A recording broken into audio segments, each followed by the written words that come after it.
ወደ መጽሐፉ ዘልቀን ከመግባታችን በፊት ሙሉ መጽሐፉ በአማርኛ ማግኘት ለምትፈልጉ ከታች ዲስክሪፕሽን ቦክስ ላይ ባለው የቡና.com ላይ ስላለ ሊንኩን በመጫን መጽሐፉን የራሳችሁ ማድረግና ማግኘት ትችላላችሁ። ለምን አንዳንድ ሰዎች ምንም ያህል ችግር ቢያጋጥማቸው ደጋግመው ይነሳሉ፣ ሌሎች ግን ጠንክረው ቢሰሩም ከችግር ወደ ችግር ሲዘዋወሩ ይታያሉ? ለምን አንዳንዶች እድል ሁልጊዜ ከጎናቸው ያለ ይመስላል፣ ሌሎች ደግሞ እንደምንም ቢሞክሩ የሚፈልጉትን ማግኘት ይከብዳቸዋል? የሰዎች ዕጣ ፋንታ በእድል ይወሰናል ወይስ ብዙዎቻችን የማናውቀው የህይወት ህግ አለ? ዛሬ እንደ እውነት የምታምነው ነገር ሁሉ ህይወትህን እየቀረጸ እንደሆነ ብነግርህስ?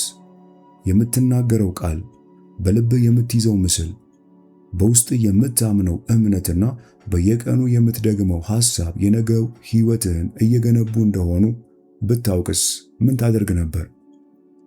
አብዛኞቻችን ህይወትን እንደ ጦርነት እንመለከታለን። በየቀኑ መታገል፣ መጨነቅ፣ መፍራትና መታገስ የህይወት አካል እንደሆነ እናምናለን። ነገር ግን ይህ መጽሐፍ ከዚህ ፈጽሞ የተለየ አስገራሚ ሐሳብ ያቀርባል።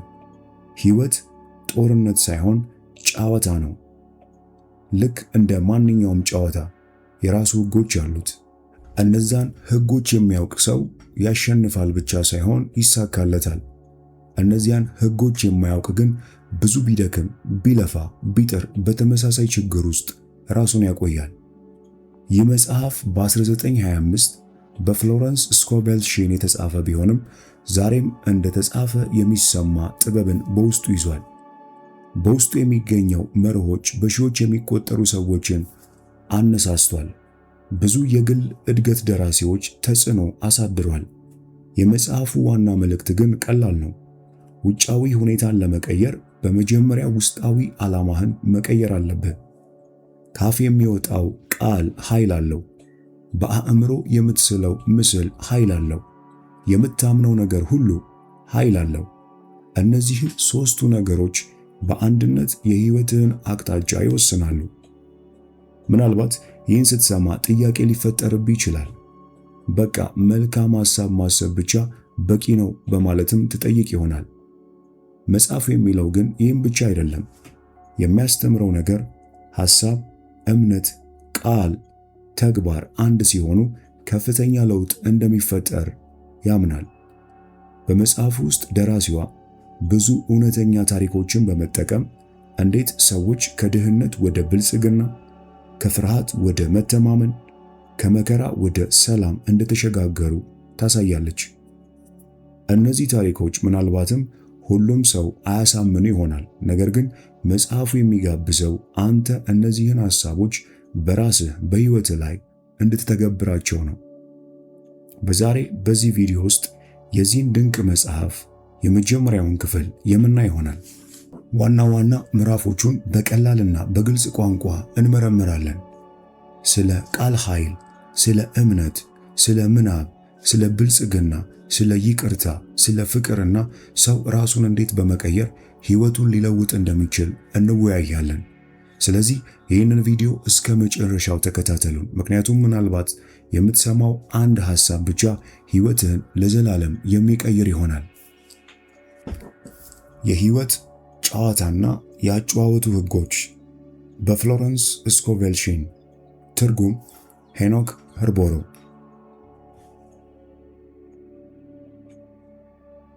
የህይወት ጨዋታ። ብዙ ሰዎች ህይወትን እንደ ጦርነት ይመለከቱታል። ነገር ግን ህይወት ጦርነት አይደለም፣ ጨዋታ ነው።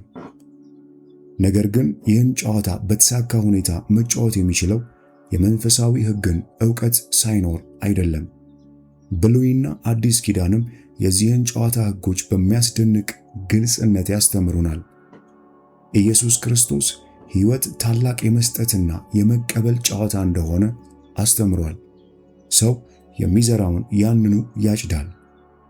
ይህ ማለት ሰው በቃልም ሆነ በተግባር የሚልከው ነገር ወደ እርሱ ይመለሳል ማለት ነው። የሚሰጠውንም ያገኛል።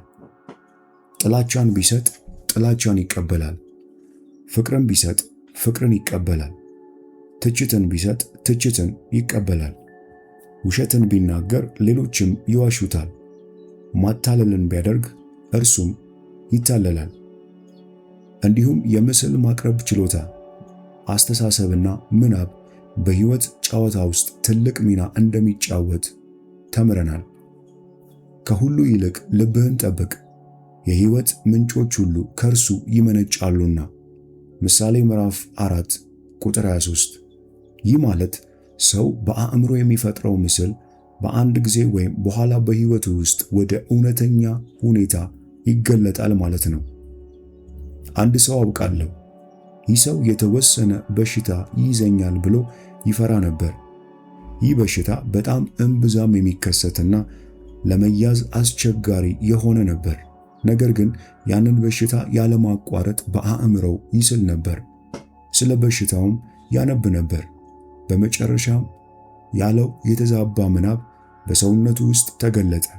እናም የራሱ ያስተሳሰብ የተሳሳተ መንገድ ሰለባ ሆኖ ይህ ሰው ሞተ። ስለዚህ የሕይወትን ጨዋታ በተሳካ ሁኔታ ለመጫወት የምስል መፍጠር ችሎታችንን ማለትም ምናባችንን ማሰልጠን እንዳለብን እንመለከታለን። ሰው ምናቡን መልካም ነገሮችን ብቻ እንዲያስብ ካሰለጠነ የልቡን ትክክለኛ ምኞቶች፣ ጤና፣ ሀብት፣ ፍቅር፣ ጓደኞች፣ ፍጹም ራስን መግለጽና ከፍተኛ ህልሞቹን ወደ ሕይወቱ ያመጣል።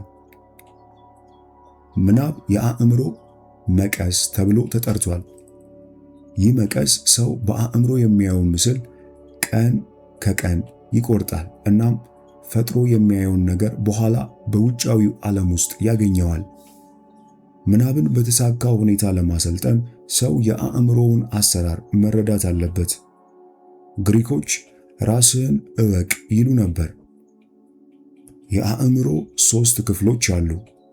ኮንሺየስ ማይንድ ንቃተ ህሊና፣ ሰብኮንሺየስ ማይንድ ንዑስ ንቃተ ህሊናና ሱፐር ኮንሺየስ ማይንድ ከፍተኛ ንቃተ ህሊና። ንዑስ ንቃተ ህሊና በራሱ አቅጣጫ የሌለው ኃይል ብቻ ነው።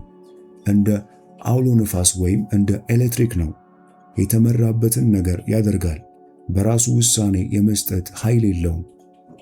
ሰው በጥልቅ የሚሰማው ወይም በግልጽ ሁኔታ በምናቡ የሚያየው ነገር በንዑስ ንቃተ ህሊናው ላይ ይታተማል።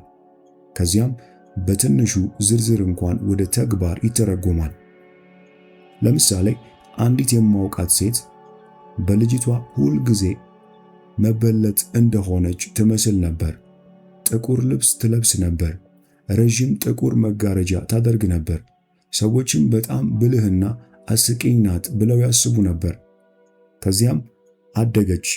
በጣም የምትወደውን ሰው አገባች። በአጭር ጊዜ ግን ባሏ ሞተ። እርሷም ጥቁር ልብስና ረዥም መጋረጃ ለብሳ ለብዙ ዓመታት እንዲሁ ቀጠለች። የራሷ እንደ መበለት የሆነች ምስል በንዑስ ንቃተ ህሊናዋ ውስጥ በጥልቀት ተቀርጾ ነበር። እናም በጊዜው ያ ምስል በሕይወቷ ውስጥ ተገለጠ። የሚያስከትለውን ጉዳት ተመልከት። ንቃተ ህሊና ወይም ኮንሺየስ ማይንድ የሟች ወይም የሥጋዊ አእምሮ ተብሎ ተጠርቷል። ይህ የሰው አእምሮ ነው። ሕይወትንም እንደሚታየው ብቻ ይመለከታል። ሞትን፣ አደጋን፣ ህመምን፣ ድህነትን እና ሁሉንም አይነት ውስንነቶችን ያያል። ከዚያም እነዚህን ሐሳቦች በንዑስ ንቃተ ህሊና ላይ ያሳርፋል። ከፍተኛ ንቃተ ህሊና ወይም ሱፐር ኮንሺየስ ማይንድ በእያንዳንዱ ሰው ውስጥ ያለው የእግዚአብሔር አእምሮ ነው። የፍጹም ሐሳቦች መኖሪያም ነው። በዚያ ውስጥ ፕሌቶ የተናገረው ፍጹም ንድፍ ወይም ፐርፌክት ፓተርን ይገኛል። ይህም መለኮታዊ ንድፍ ወይም ዲቫይን ዲዛይን ነው። ምክንያቱም ለእያንዳንዱ ሰው የተዘጋጀ መለኮታዊ ዕቅድ አለ። አንተ ብቻ ልትሞላው የሚገባ ቦታ አለ። ሌላ ማንም ሊሞላው አይችልም። አንተ ብቻ ልታደርገው የሚገባ ነገር አለ። ሌላ ማንም ሊያደርገው አይችልም። የዚህ ፍጹም ምስል በከፍተኛ ንቃተ ህሊና ማለትም ሱፐር ኮንሺየስ ማይንድ ውስጥ አለ። ብዙ ጊዜ ወደ ንቃተ ህሊና እንደማይቻል ህልም ሆኖ ይታያል። እውነት ለመሆን በጣም ጥሩ የሆነ ነገር እንደሚመስል ሆኖም ይሰማናል። ነገር ግን በእውነቱ ይህ ከሰው ውስጥ ካለው ወሰን የሌለው ዕውቀት ወይም ኢንፋይናይት ኢንተለጀንስ የሚመጣ የሰው እውነተኛ ዕጣ ፋንታ መድረሻ ነው። ብዙ ሰዎች እውነተኛ ዕጣ ፋንታቸው ወይም መድረሻቸውን አያውቁም። የእነርሱ ያልሆኑ ነገሮችንና ሁኔታዎችን ለማግኘት ይጥራሉ። እነዚህን ቢያገኙ እንኳን በመጨረሻ ውድቀትና እርካታ ማጣት ብቻ ያመጣሉ። ለምሳሌ አንዲት ሴት ወደ እኔ መጥታ ቃሉን ተናገርልኝ አለችኝ። ይህም ማለት በጣም የምትወደውን አንድ ሰው እንድታገባ እንዲሆን ጸሎት ወይም ማረጋገጫ እንዳረግላት ጠየቀችኝ። እርሷ ያንን ሰው ኤቢ ብላ ጠራችው። እኔም መልስ የሰጠኋት ይህን ሰው በግድ እንድታገኝ መፈለግ የመንፈሳዊ ሕግን መጣስ እንደሆነ ነው። ነገር ግን ለእርሷ ትክክለኛውን ሰው ማለትም መለኮታዊ ምርጫ የሆነውን በመለኮታዊ መብት የሷ የሆነውን ሰው እንዲመጣ ቃል እንደምናገርላት ነገርኳት። እንዲህም አልኳት፣ ኤቢ ትክክለኛው ሰው ከሆነ ልታጣው አትችልም። እርሱ ትክክለኛ ካልሆነ ግን እኩል የሆነ ሌላ ሰው ትቀበያለሽ አልኳት። እሷ ኤቢን ብዙ ጊዜ ታገኘው ነበር፣ ነገር ግን በግንኙነታቸው ምንም እድገት አልነበረም። አንድ ምሽት ደውላልኝ እንዲህ አለችኝ፣ ታውቂያለሽ፣ ባለፈው ሳምንት ኤቢ እንደ ቀድሞ አስደናቂ ሰው ሆኖ አልታየኝም። እኔም መለስኩላት፣ ምናልባት ኤቢ መለኮታዊ ምርጫሽ ላይሆን ይችላል፣ ሌላ ሰው ትክክለኛ ሰው ሊሆን ይችላል። ከዚያም ብዙም ሳይቆይ ሌላ ሰው አገኘች ወይም ተዋወቀች። ይህ ሰው ወዲያውኑ በእርሷ ፍቅር ወደቀ። እርሷም የእርሱ ህልም የሆነች ሴት እንደሆነች ነገራት። በእርግጥም ሴቲቱ ኤቢ እንዲነግራት ሁልጊዜ የምትመኘውን ሁሉ ይህ ሰው ነገራት። እርሷም እንዲህ አለች፣ ይህ እጅግ አስገራሚ ነገር ነው። ብዙም ሳይቆይ የእርሱን ፍቅር ተቀበለች። ለኤቢ የነበራትን ፍላጎት ሙሉ በሙሉ አጣች። ይህ የመተካት ሕግ ወይም ሎው ኦፍ ሰብስቲቲዩሽን እንዴት እንደሚሰራ ያሳያል። የተሳሳተ ሐሳብ በትክክለኛ ሐሳብ ተተካ። ስለዚህ ምንም ኪሳራ ወይም መስዋዕትነት አልነበረም። አስቀድማችሁ ግን መንግሥትና ጽድቁን ፈልጉ፣ ይህም ሁሉ ይጨመርላችኋል። እንዲሁም መንግሥቱ በሰው ውስጥ እንዳለ ተነግሮናል። ይህ መንግሥት የትክክለኛ ሐሳቦች ዓለም ወይም መለኮታዊ ንድፍ ነው። የሰው ቃላት በሕይወት ጨዋታ ውስጥ ታላቅ ሚና እንዳላቸው ተምረናል። በቃልህ ትጸድቃለህ፣ በቃልህም ይፈረድብሃል።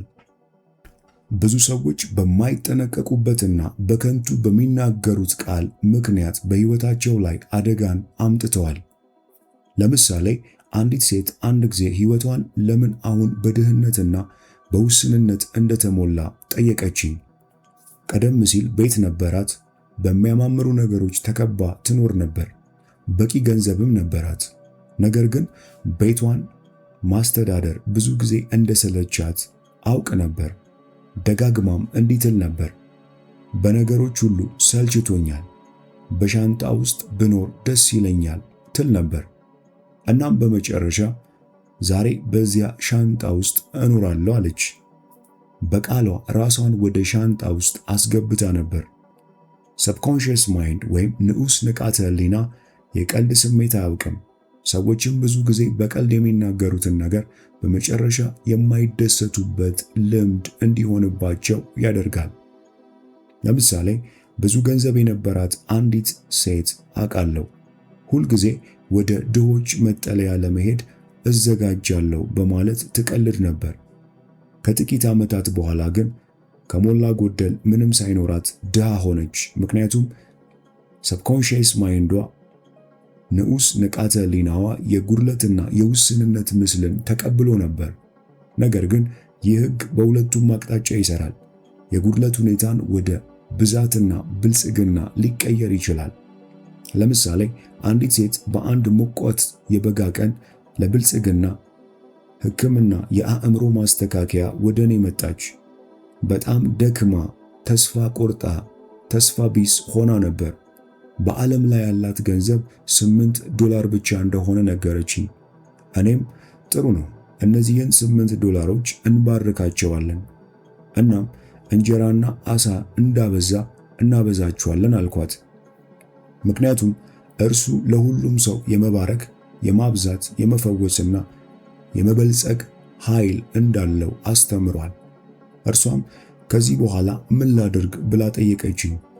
እኔም ውስጣዊ ስሜትሽን ወይም ኢንቱዊሽን ተከተይ፣ የምታደርጊው ነገር ወይም የምትሄጂበት ቦታ አንድ ውስጣዊ ስሜት ወይም ሐሳብ አለሽ አልኳት። ኢንቱዊሽን ወይም ውስጣዊ መመሪያ ማለት ከውስጥ መማር ወይም ውስጣዊ መሪነት ማለት ነው። ይህ የሰው የማይሳሳት መመሪያ ነው። በሚቀጥለው ምዕራፍ ስለ ሕጎቹ በዝርዝር እንመለከታለን። ሴቲቱም መለሰች፣ አላውቅም፣ ግን ወደ ቤቴ የሚሄድበት ውስጣዊ ስሜት ወይም ሕጎች ያለኝ ይመስለኛል። የመኪና መክፈያ ያህል ብቻ ገንዘብ አለኝ። ቤቷ በሩቅ ከተማ ውስጥ ነበር። ያለችበት ሁኔታ የጉድለትና የውስንነት ሕይወት ነበር። የሰው ምክንያታዊ አእምሮ ወይም አስተሳሰብ እንዲህ ይል ነበር፣ ኒውዮርክ ቆይ፣ ሥራ ፈልጊ፣ ገንዘብ አግኚ ይላት ነበር። እኔ ግን እንደዚህ አልኳት፣ እንግዲያውስ ወደ ቤትሽ ሂጂ፣ በፍጹም ውስጣዊ ስሜትሽን አትጣሺ። እንዲህ ያለውን ቃል ለራሷ ተናገርኳት። ወሰን የሌለው መንፈስ ሆይ በእርሷ ታላቅ ብልጽግና መንገዱን ክፈት። እሷ በመለኮታዊ መብቷ የሚገባትን ሁሉ የማይቋቋም ማግኔት ናት። ይህንንም ደጋግማ እንድትናገረው ነገርኳት። ወዲያውኑ ወደ ቤቷ ሄደች። አንድ ቀን አንዲት ሴትን ለመጠየቅ ሄዳ ከቤተሰቧ ጋር የቆየ የቀድሞ ጓደኛዋ ጋር ተገናኘች። በዚህ ጓደኛዋ አማካኝነት በሚያስደንቅ ሁኔታ በሺዎች የሚቆጠር ዶላር ተቀበለች። ብዙ ጊዜም እንዲህ ትለኝ ነበር፣ $8 እና አንድ ውስጣዊ ስሜት ይዛ ወደ አንተ ስለመጣችው ሴት ለሰዎች ንገራቸው። በሰው መንገድ ላይ ሁል ጊዜ ብዛትና በቂነት አለ። ነገር ግን ይህ ብዛት ወደ እውነተኛ ሕይወት ሊመጣ የሚችለው በምኞት፣ በእምነት ወይም በተነገረ ቃል አማካኝነት ነው። የመጀመሪያው እርምጃ መውሰድ እንዳለብን በግልጽ ማወቅ ይኖርብናል። ስንለምን ይሰጣናል፣ ስንፈልግ እናገኛለን፣ መዝጊያውንም ስናንኳኳ ይከፈትልናል። ስለ እጄ ሥራ ትእዛዝ ስጡኝ ሲል ቃሉ ይናገራል። ወሰን የሌለው ዕውቀት ወይም ኢንፋይናይት ኢንተለጀንስ ማለት የፈጣሪ የሰውን ትንሽም ሆነ ታላቅ ጥያቄ ለመፈጸም ሁል ጊዜ ዝግጁ ነው። እያንዳንዱ ምኞት በቃል የተገለጸም ሆነ በውስጥ ብቻ ያለ ጥያቄ ነው። ብዙ ጊዜ አንድ ምኞታችን በድንገት ሲፈጸም እንደሚያስገርመን እንመለከታለን። ለምሳሌ አንድ የፋሲካ በዓል ቀን በአበባ መሸጫ ሱቆች መስኮት ውስጥ ብዙ የሚያማምሩ የጽጌረዳ ተክሎችን ካየው በኋላ አንዱን ባገኝ ደስ ይለኝ ነበር ብዬ ተመኘው። ለአንድ ጊዜም በአእምሮዬ ያ የጽጌረዳ ተክል በቤቴ በር ሲገባ በምናቤ አየሁ። ፋሲካ መጣ። ከእርሱም ጋር አንድ የሚያምር የጽጌረዳ ተክል መጣ። በማግስቱ ጓደኛዬን አመሰገንኩና ይህ በጣም የፈለግኩት ነገር ነበር አልኳት። እርሷም መለሰች፣ እኔ የጽጌረዳ ተክል አልክልሽም፣ የሊሊ አበባ ልኬልሽ ነበር በማለት ነገረችኝ። ማዘዣውን ቀላቅላው ነበር። እናም የጽጌረዳ ተክል ልካልኝ ነበር። ይህም የሕጉን አሰራር ስለጀመርኩ ነበር። ስለዚህም የጽጌረዳ ተክል መቀበል ነበረብኝ። በሰውና በከፍተኛ ሕልሞቹ መካከል የሚቆም ምንም ነገር የለም። ከልቡ ለሚመኘው ነገር መካከል የሚገቡ ጥርጣሬና ፍርሃት ብቻ ናቸው። ሰው ሳይጨነቅ መመኘት ሲችል እያንዳንዱ ምኞቱ በፍጥነት ይፈጸማል። ለዚህ ምክንያቱ ፍርሃት ከንቃተ ሕሊና እንዴት መወገድ እንዳለበት በሚቀጥለው ምዕራፍ በዝርዝር እገልጻለሁ። ፍርሃት የሰው ብቸኛ ጠላት ነው። እርሱም የጉድለት ፍርሃት፣ የውድቀት ፍርሃት፣ የሕመም ፍርሃት፣ የኪሳራ ፍርሃት፣ በሕይወት ውስጥ የመረጋጋት ማጣት ስሜት ናቸው። እናንተ ጥቂት እምነት ያላችሁ ስለምን ትፈራላችሁ ሲል ተናግሯል። ስለዚህ ፍርሃትን በእምነት መተካት እንዳለብን እንረዳለን። ምክንያቱም ፍርሃት በተገላቢጦሽ የሆነ እምነት ብቻ ነው። በመልካም ፈንታ በክፉ ላይ የሚደረግ እምነት ነው። የሕይወት ጨዋታ ዓላማ ሰው የራሱን መልካም ነገር በግልጽ ማየትና ሁሉንም የክፉ ምስሎች ከአእምሮ ማጥፋት ነው። ይህም ንዑስ ንቃተ ህሊናን በመልካምነት እውነታ ማሳመን ነው። አንድ በጣም ጎበዝና ታላቅ ስኬት ያገኘ ሰው እንዲህ አለኝ። በክፍል ውስጥ ተሰቅሎ የነበረ ምልክት በማንበብ በድንገት ፍርሃትን ከንቃተ ህሊናው ሙሉ በሙሉ አጥፍቷል። በትልቅ ፊደል የተጻፈው እንዲህ ይል ነበር፣ ለምን ትጨነቃለህ? ምናልባት በፍጹም አይከሰትም። እነዚህ ቃላት በንዑስ ንቃተ ህሊናው ላይ የማይፋቅ ምልክት ሆነው ተቀርጸዋል። አሁንም በህይወቱ ውስጥ መጥቶ ሊደርስ የሚችለው መልካም ነገር ብቻ እንደሆነ ጽኑ እምነት አለው። ስለዚህም መልካም ነገር ብቻ በህይወቱ ይገለጣል። በሚቀጥለው ምዕራፍ ውስጥ ንዑስ ንቃተ ህሊናን ለማሳመን የሚጠቀሙባቸውን የተለያዩ ዘዴዎችን እገልጻለሁ። ንዑስ ንቃተ ህሊና የሰው ታማኝ አገልጋይ ነው። ነገር ግን ትክክለኛውን ትዕዛዝ እንዲቀበል ጥንቃቄ ማድረግ አለብን። ሰው ሁል ጊዜ ከጎኑ ዝም ብሎ የሚያዳምጥ አካል አለው። ይህም ንዑስ ንቃተ ህሊና ወይም ሰብኮንሺየስ የምንለው ነው። እያንዳንዱ ሐሳብ፣ እያንዳንዱ ቃል በእርሱ ላይ ይታተማል። ከዚያም በሚያስደንቅ ዝርዝር ወደ ተግባር ይተረጎማል። ይህ አንድ ዘፋኝ በስሱ የድምፅ መቅረጫ ላይ ድምፁን እንደሚዘግብ ወይም እንደሚቀዳ ማለት ነው። የዘፋኙ ድምፅ እያንዳንዱ ዜማና ቃና ይመዘገባል። ሲያስል ወይም ሲያመነታ እንኳን ይመዘገባል። ስለዚህ በሰብኮንሺየስ ማይንድ በንዑስ ንቃተ ህሊናችን ውስጥ ያሉትን የቆዩና መጥፎ መዝገቦች በሕይወታችን ውስጥ ማቆየት የማንፈልጋቸውን ልምዶች እንሰብራቸዋለን። በእርሱም ፋንታ አዲስና የሚያምሩ መዝገቦችን እንፈጥራለን። እነዚህን ቃላት በድምፅ በኃይልና በእምነት ተናገሩ።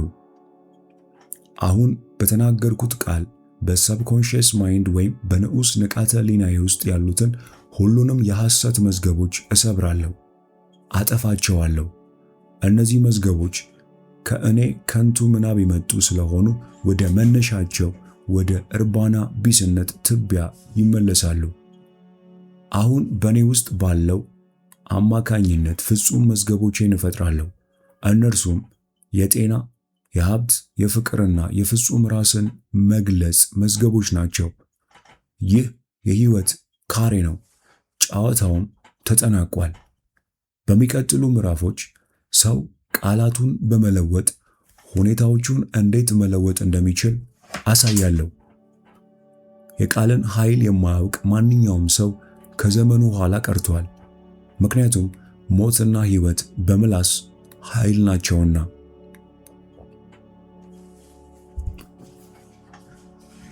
የብልጽግና ህግ። አዎን፣ ሁሉን ቻይ አምላክ መጠጊያ ይሆናል፣ ብዙ ብርም ይኖርሃል።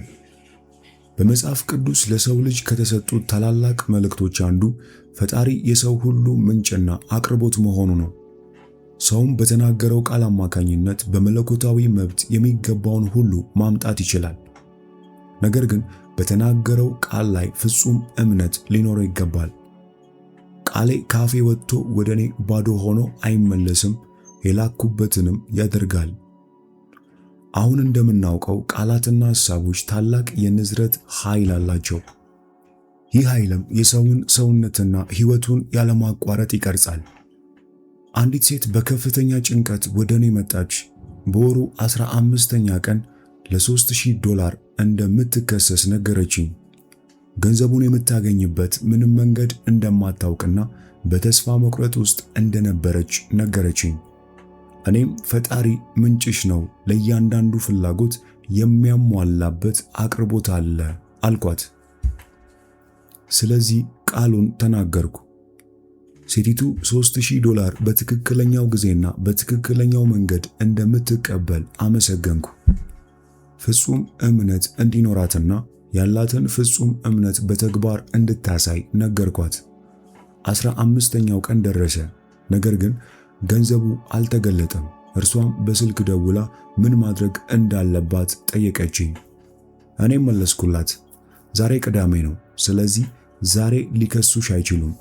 የአንቺ ድርሻ ባለጠጋ እንደሆንሽ መኖር ነው። ይህም እስከ ሰኞ ድረስ ገንዘቡን እንደምትቀበይ ያለሽን ፍጹም እምነት አሳይ።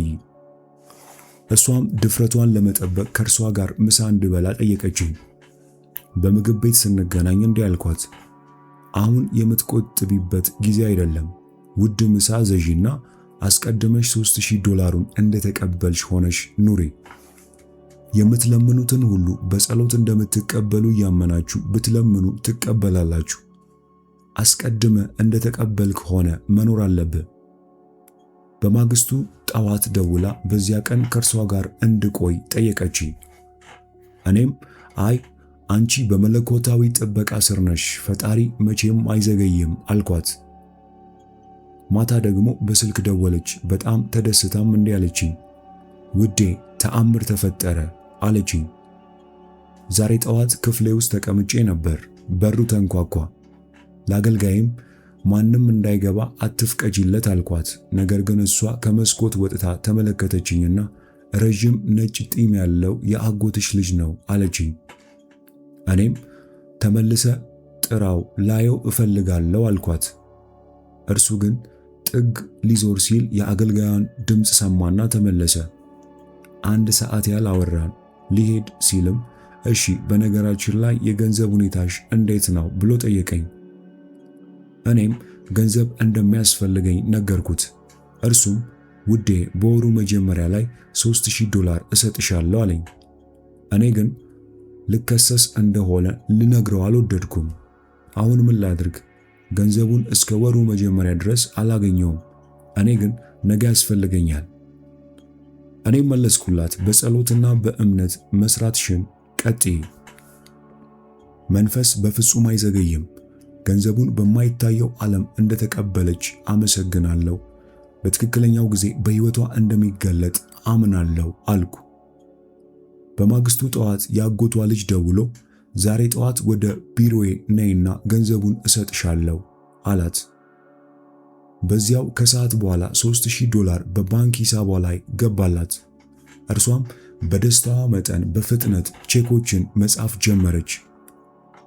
ሰው ስኬትን ከጠየቀ ነገር ግን ለውድቀት ከተዘጋጀ ያዘጋጀውን ሁኔታ ያገኛል።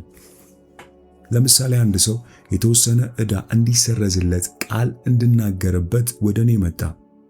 ነገር ግን እኔ ያገኘሁት ነገር እርሱ ጊዜውን ሁሉ ዕዳውን ሳይከፍል ለዚያ ሰው ምን እንደሚል በማቀድ ያሳልፍ ነበር። በዚህም የተናገርኩለትን ቃል በራሱ ያስተጓጎለ ነበር። እርሱ ማድረግ የነበረበት ነገር ዕዳውን ሲከፍል ራሱን በምናቡ ማየት ነበር። ቃሉ ላይ ይህንን የሚያሳይ ድንቅ ምሳሌ አለ። 3 ነገሥታት በምድረ በዳ ውስጥ ነበሩ። ለሰዎቻቸውና ለፈረሶቻቸው የሚሆን ውሃ ጠፍቶባቸው ነበር። ነቢዩም ይህን አስደናቂ መልእክት ሰጣቸው። ፈጣሪ እንዲህ ይላል፣ ነፋስን አታዩም፣ ዝናብንም አታዩም፣ ነገር ግን ይህ ሸለቆ በጉድጓድ ሙሉት። ሰው የጠየቀው ነገር ምንም ምልክት ባይታይ እንኳን ለመቀበል መዘጋጀት አለበት። ለምሳሌ አንዲት ሴት በኒውዮርክ ውስጥ ከባድ የአፓርታማ እጥረት በነበረበት ዓመት ቤት መፈለግ አስፈለጋት። ያን ጊዜ አፓርታማ ማግኘት ከሞላ ጎደል የማይቻልበት ስለሆነ ይታሰብ ነበር። ጓደኞቿም ተጨንቀውላት እንዴት ያሳዝናል፣ ዕቃዎችሽን ማከማቻ ቦታ ማስቀመጥና በሆቴል መኖር ይኖርብሻል አሏት። እርሷ ግን መለሰች፣ ለኔ አትጨነቁ፣ እኔ ከፍተኛ ኃይል ያለኝ ሰው ነኝ፣ አፓርታማ አገኛለሁ።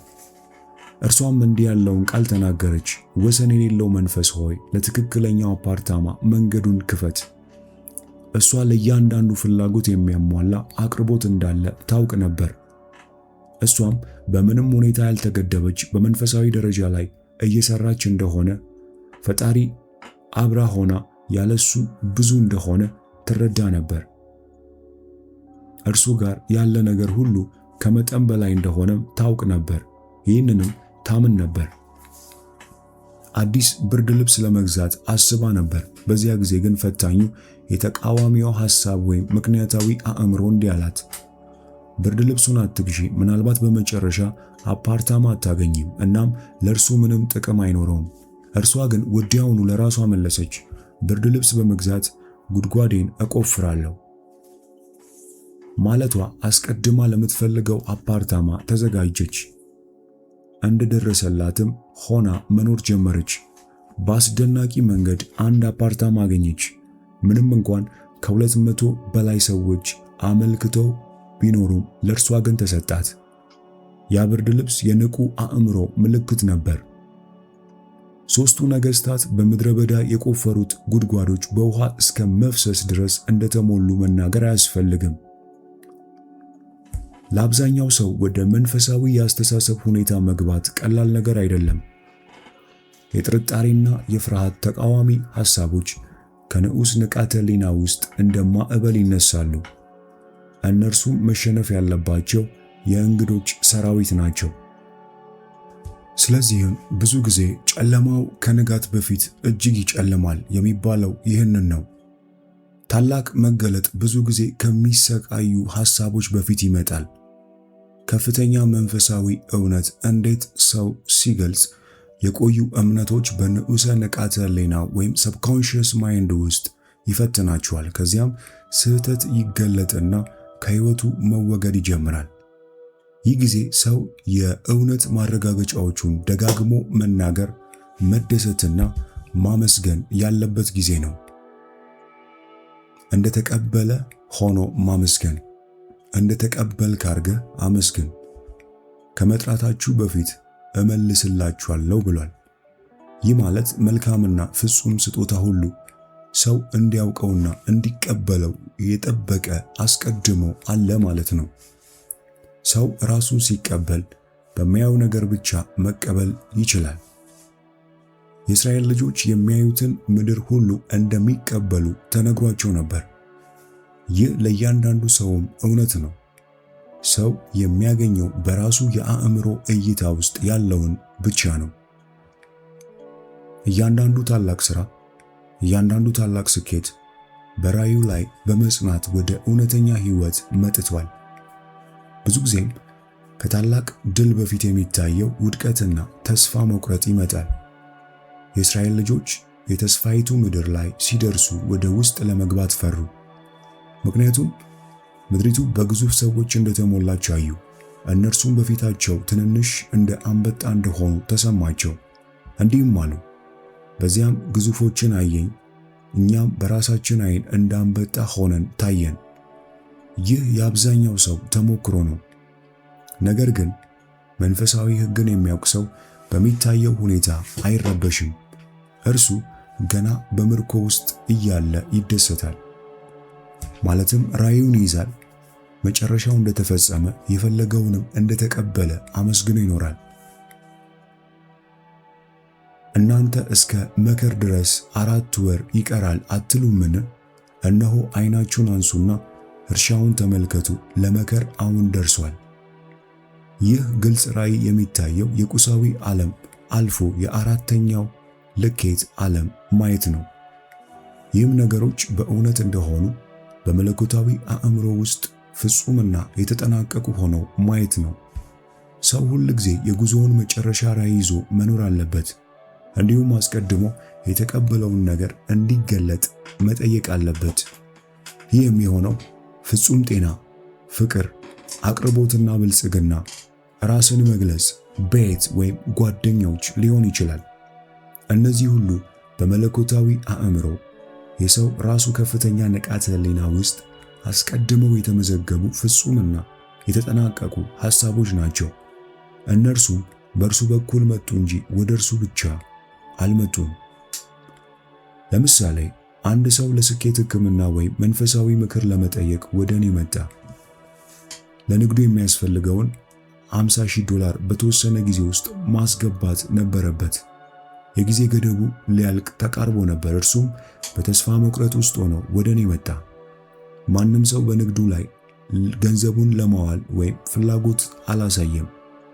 ባንክም ብድር ለመስጠት በግልጽ እምቢ ብሎት ነበር። እኔም እንዲህ አልኩት፣ በባንኩ ውስጥ ተቆጥሮ እንደነበር እገምታለሁ። ስለዚህ ኃይልህን አጣ። መጀመሪያ ራስህን መቆጣጠር ከቻልክ ማንኛውንም ሁኔታ መቆጣጠር ትችላለህ። ከዚያም ወደ ባንኩ ተመለሰ። እኔም በእምነት እሰራለሁ አልኩት። የኔ ማረጋገጫ ወይም ሕክምናዬ ይህ ነበር። ከባንኩ ጋር የተያያዙ ሁሉ መንፈስ ጋር በፍቅር አንድ ነህ። መለኮታዊ ሐሳብ ከዚህ ሁኔታ እንዲወጣ ፍቀድ። እርሱም መለሰ፣ እንደምትናገሪው ሰው የማይቻል ነገር ነው። ነገ ቅዳሜ ነው። ባንኩም 12 ሰዓት ይዘጋል። ባቡሬ እዛ የሚያደርሰኝ 10 ሰዓት ነው። የጊዜ ገደቡም ነገ ነው። ምንም እንኳን ቢሆን አያደርጉትም፣ ጊዜው አልፏል። እኔም መለስኩለት፣ ፈጣሪ ጊዜ አያስፈልገውም፣ ፈጽሞም አይዘገይም። ከእርሱ ጋር ሁሉም ነገር ይቻላል። እንዲሁም ስለ ንግድ ብዙ አላውቅም፣ ነገር ግን ስለ ፈጣሪ ሁሉን አውቃለሁ አልኩት። እርሱም እዚህ ተቀምጬ አንቺን ሳደምጥ ሁሉ ነገር ጥሩ ይመስላል፣ ነገር ግን ወደ ውጭ ስወጣ ሁኔታው አስፈሪ ይሆናል አለ። እርሱ በሩቅ ከተማ ይኖር ነበር። ከዚያ በኋላ ለአንድ ሳምንት ምንም ዜና አልሰማሁም። ከዚያም ደብዳቤ መጣ። ደብዳቤውም እንዲህ ይል ነበር፣ ትክክል ነበርሽ፣ ገንዘቡን ሰብስቤያለሁ። ከእንግዲህም የነገርሽኝ እውነት በፍጹም አልጠራጠርም። ከጥቂት ሳምንታት በኋላ እርሱን አገኘሁትና እንዲህ አልኩት፣ ምን ሆነ? በመጨረሻ በቂ ጊዜ እንደነበረ ይመስል ነበር። እርሱም መለሰ፣ ባቡሬ ዘገየ። እዛም የደረስኩት ከ12 ሰዓት በፊት 15 ደቂቃ ብቻ ሲቀር ነበር። በጸጥታ ወደ ባንኩ ገባውና ለብድሩ መጥቻለሁ አልኩ። እነርሱ ምንም ጥያቄ ሳያቀርቡ ሰጡኝ። ለእርሱ የተሰጠው የጊዜ ገደብ የመጨረሻዎቹ 15 ደቂቃዎች ላይ ነበር። ነገር ግን ወሰን የሌለው መንፈስ አልዘገየም። በዚህ ሁኔታ ሰውየው ብቻውን ይህንን ማሳካት አይችልም ነበር። ራእዩን እንዲጠብቅ የሚረዳው ሰው ያስፈልገው ነበር። ይህ አንድ ሰው ለሌላ ሰው ሊያደርገው የሚችለው ታላቅ ነገር ነው። እኔ ይህንን እውነት አውቅ ነበር። ከናንተ 2 ሰዎች በምድር ላይ ለሚለምኑት ማንኛውም ነገር በአንድ ልብ ቢስማሙ በሰማይ ያለው አባቴ ያደርግላችኋል። ሰው ለራሱ ጉዳዮች በጣም ስለሚቀርብ አንዳንድ ጊዜ ጥርጣሬና ፍርሃት ይይዘዋል። ነገር ግን ጓደኛው ወይም ፈዋሽ የሚባለው ሰው ሁኔታውን ከሩቅ ስለሚመለከት ስኬቱን፣ ጤናውን ወይም ብልጽግናውን በግልጽ ያያል። ስለዚህም አይናወጥም። ለራስ ከመሆን ይልቅ ለሌላ ሰው መገለጥን ማሳየት ብዙ ጊዜ ቀላል ነው። ስለዚህ አንድ ሰው እምነቱ እየተናወጠ እንደሆነ ቢሰማው እርዳታ ለመጠየቅ መፍራት የለበትም። አንድ ጥልቅ የህይወት ተመልካች እንዲህ ብሏል፣ አንድ ሰው እንደተሳካለት የሚያየው አንድ ሰው ካለ ያ ሰው ሊወድቅ አይችልም። ይህ የራእይ ኃይል ነው። ብዙ ታላላቅ ሰዎች ስኬታቸውን ለሚስታቸው፣ ለእህታቸው ወይም ለጓደኞቻቸው ዕዳ አለባቸው። ምክንያቱም እነዚህ ሰዎች በእርሱ አመኑ እና ያለመለወጥ ፍጹሙን ምስል ጠብቀዋል። የቃል ኃይል። በቃልህ ትጸድቃለህ፣ በቃልህም ይፈረድብሃል። አንድ ሰው የቃልን ኃይል ሲያውቅ በሚናገረው ነገር ላይ እጅግ ጥንቃቄን ያደርጋል። ቃላቱ የሚመጡት እንዲሁም የሚያመጡትን ውጤት ብቻ በመመልከት ቃላት ባዶ ሆነው እንደማይመለሱ ይረዳል። ሰው በሚናገረው ቃል አማካኝነት ለራሱ ሕጎችን ያወጣል፣ የራሱንም እውነታ ይፈጥራል።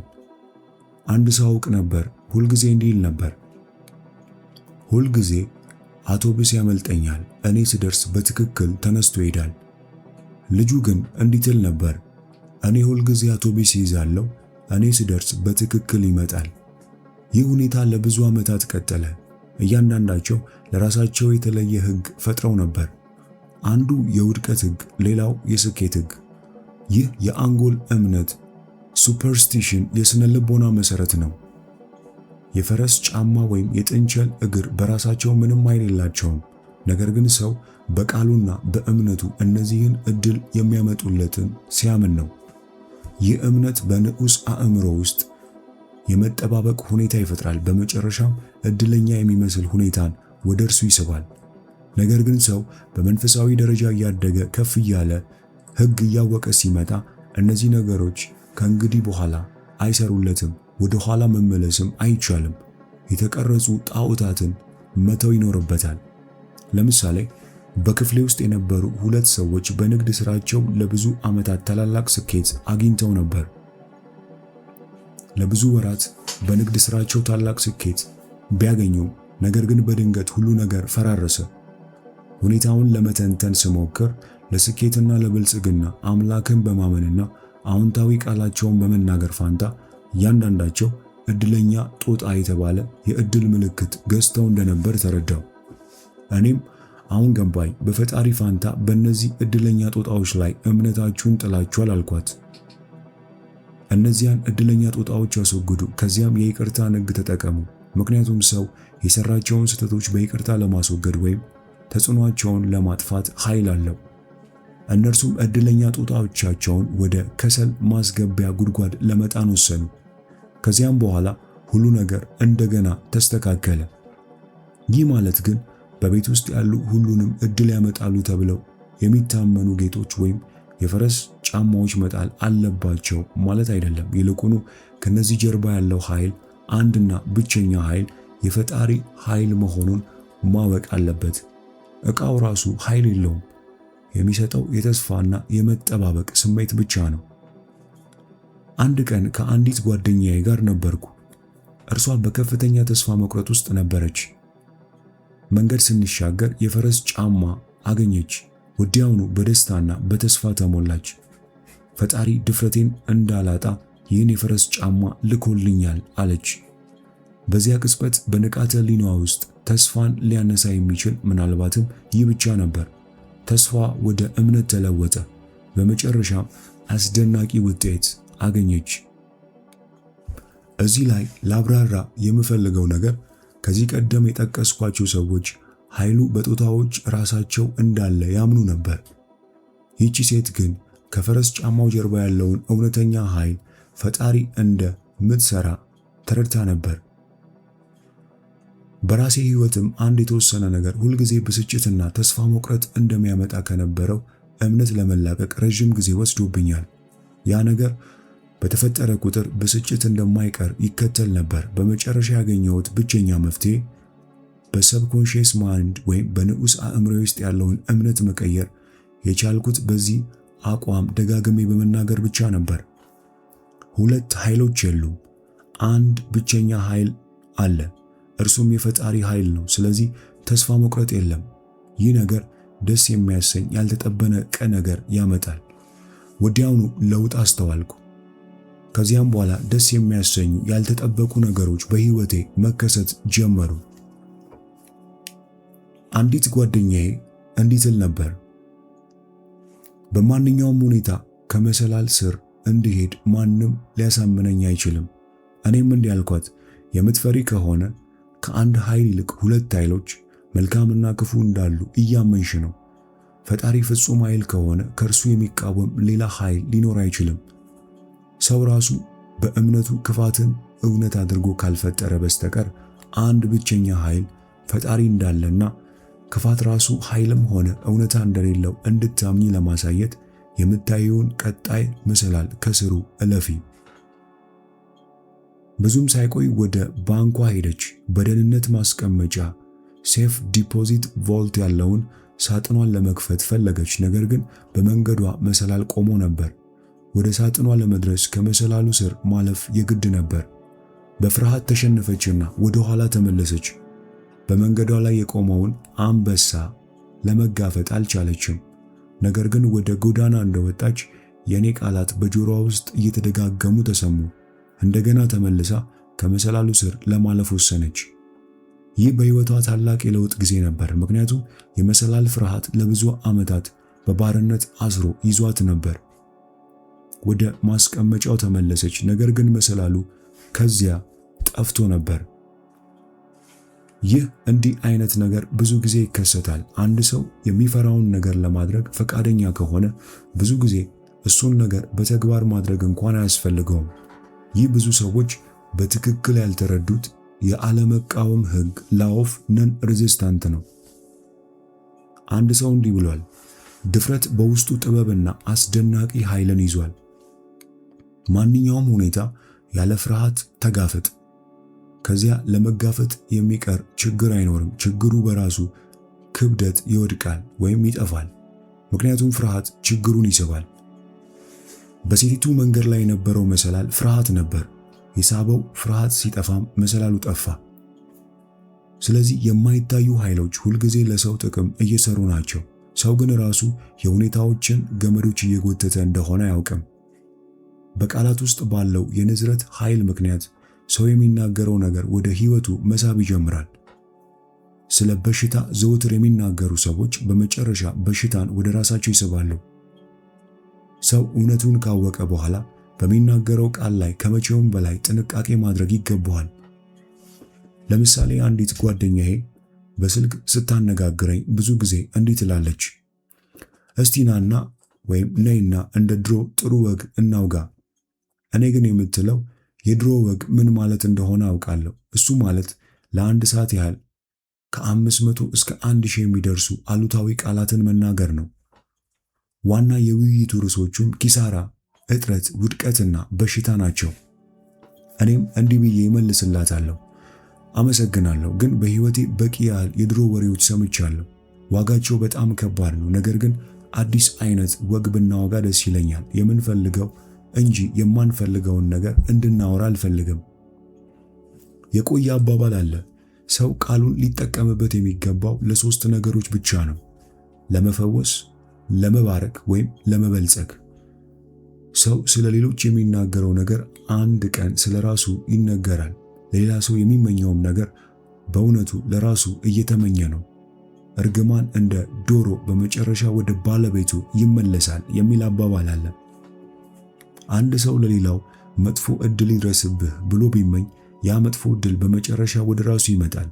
ለሌላ ሰው ስኬትን ከተመኘና ለማሳካት እንዲረዳው ከረዳው በእውነቱ ለራሱም ስኬትን እየተመኘና እየሳበ ነው።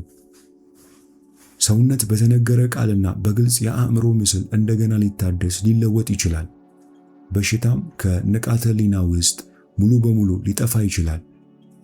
እያንዳንዱ በሽታ ከአእምሮ ጋር የተያያዘ መሰረት እንዳለው የሜታፊዚክስ ተማሪ ያውቃል። ስለዚህ ሰውነትን ለመፈወስ በመጀመሪያ ነፍስን መፈወስ ያስፈልጋል። እዚህ ላይ ነፍስ የተባለው ሰብኮንሺየስ ማይንድ ወይም ንዑስ አእምሮን ያመለክታል። እርሱም ከተሳሳተ አስተሳሰብ መዳን ወይም መላቀቅ አለበት።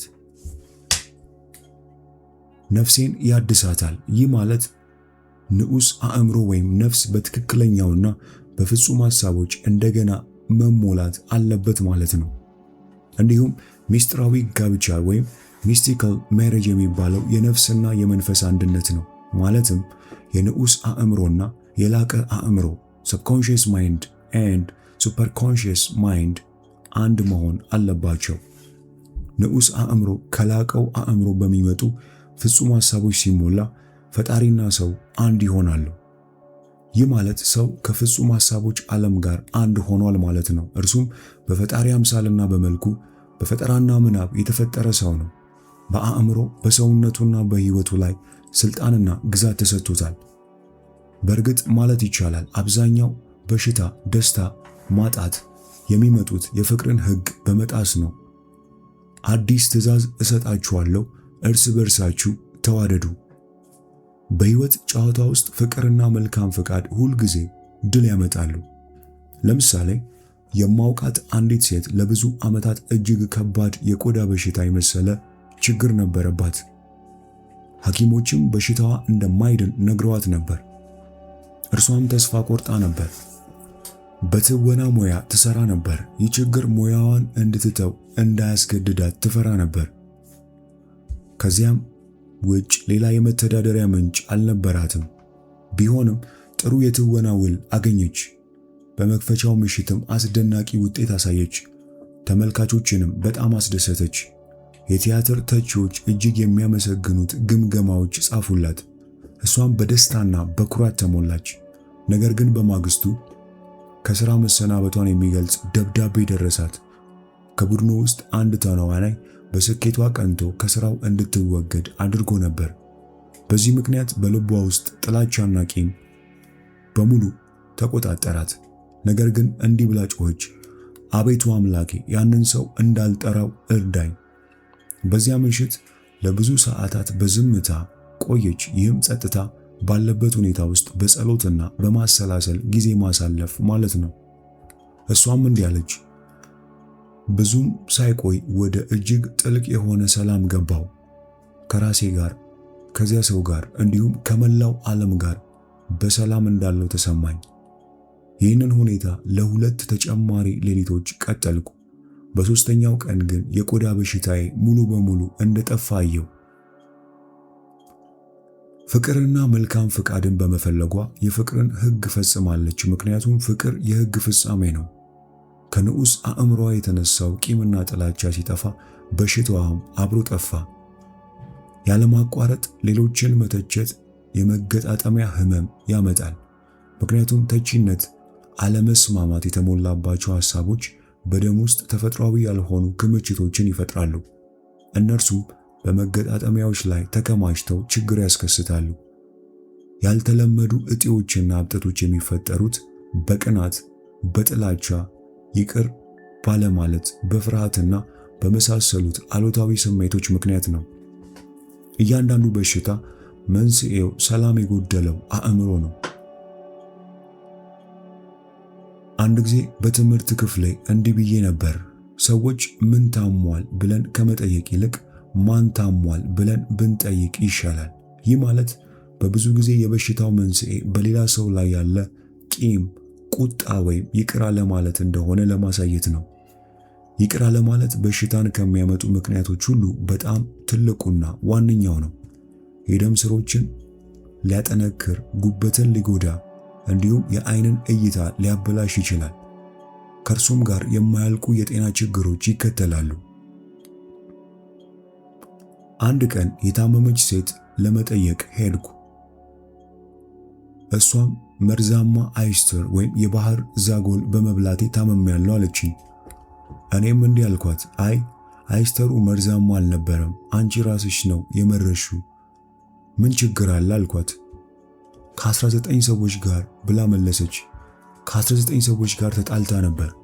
በውስጧ እጅግ አለመስማማትና የአእምሮ ብጥብጥ ስለተፈጠረ በመጨረሻ ያንን የተሳሳተ አይስተር ወደ ሕይወቷ ሳበች። በውጫዊ ሕይወት የሚታይ ማንኛውም አለመስማማት በውስጥ አእምሮ ውስጥ ያለ አለመስማማት ያመለክታል። በውስጥ እንደሆነ በውጪው እንዲሁ ነው። የሰው እውነተኛ ጠላቶች በውስጡ ናቸው። የሰው ጠላቶቹ የራሱ ቤተሰብ ውስጥ ያሉ ይሆናሉ። እዚህ ቤተሰብ የተባለው ውስጣዊ ስሜቶችን፣ አስተሳሰቦችንና የባህሪ ገጽታን ወይም ፐርሶናሊቲ ያመለክታል። የሰው የባህሪ ማንነት ለመሸፈን ከሚያስቸግሩ የመጨረሻ ጠላቶች አንዱ፣ ምክንያቱም የዚህ ዓለም ዋና ትምህርት ፍቅርን መማር ነው። በምድር ላይ ሰላም፣ ለሰዎች መልካም ፍቃድ። ስለዚህ እውነቱን የተረዳ ሰው ሌሎችን ከመቀየር ይልቅ ራሱን ለማሻሻል ይጥራል። ስራው በራሱ ላይ ነው። ለሁሉም ሰው መልካም ፍቃድና በረከትን ይልካል። የሚያስደንቀውም ነገር አንድን ሰው ከልብ ብትባርከው እርሱ ሊጎዳህ የሚችልበት ኃይል ያጣል። ለምሳሌ አንድ ሰው በንግዱ እንዲሳካለት እንድጸልይለት ወደ እኔ መጣ። የሚሸጠው ማሽን ነበር። ነገር ግን አንድ ተፎካካሪ ከእርሱ የተለየ ማሽን እንዳለው እያስተዋወቀ ገባ። ጓደኛዬም እንዳይሸነፍ በጣም ፈርቶ ነበር። እኔም እንዲህ አልኩት፣ ከሁሉ በፊት ፍርሃት ከአእምሮ እናስወግድ። ፈጣሪ ጥቅምህን እንደሚጠብቅ እወቅ።